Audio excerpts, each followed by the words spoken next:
అడవిలో అన్నలు లేరనే ధైర్యంతో అధికారులు కార్మికులను వేధిస్తున్నారని టీఆర్ఎస్ అధ్యక్షురాలు కవిత మండిపడ్డారు.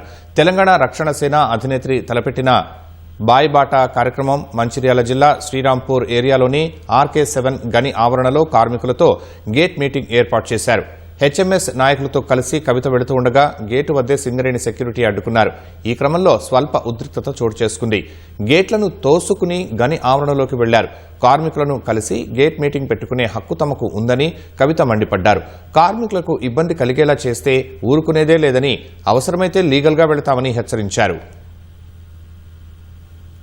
127 ఏళ్ల సింగరేణి చరిత్రలో గత 4-5 సంవత్సరాలుగానే ఆడబిడ్డలు వస్తా ఉన్నారు కాబట్టి మంచి ఫెసిలిటీస్ ఇవ్వాల్సిందిగా ఆఫీసర్లకు నేను ముందుగా రిక్వెస్ట్ చేస్తా ఉన్నాను. మరి అక్కడ గేట్ కాడ పోలీసు వాళ్ళని పెట్టుకొని మమ్మల్ని ఆపుతామంటారు.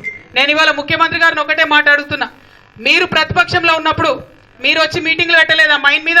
అడవిలో అన్నలు లేరేమో, ఆ అన్నలంతా ఇవాళ మా పార్టీలో ఉన్నారు, టీఆర్ఎస్ పార్టీలో ఉన్నారు.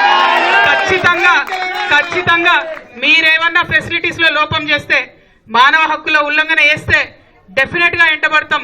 డెఫినెట్ గా మిమ్మల్ని మామూలుగా కాదు ఏదో బెదిరిస్తున్నా అనుకోవద్దు, బరాబర్ బెదిరిస్తున్నాం. మామూలుగా ఊరుకునే ప్రసక్తే లేదు. లీగల్ గా కూడా చెప్తున్నా, అన్ఫేర్ లేబర్ ప్రాక్టీసెస్ కింద అంతకుముందేమో 500-1000 రూపాయలు జరిమానా ఉంటుండే. ఇప్పుడు కేసు బుక్ చేస్తే మినిమం 50,000 ఉంటుంది. ఆఫీసర్లకు డిమోషన్ కూడా ఉంటుంది. కాబట్టి మీరు వేధించడం ఆపేసేయండి, వెల్ఫేర్ కోసం ఆలోచన చేయండి.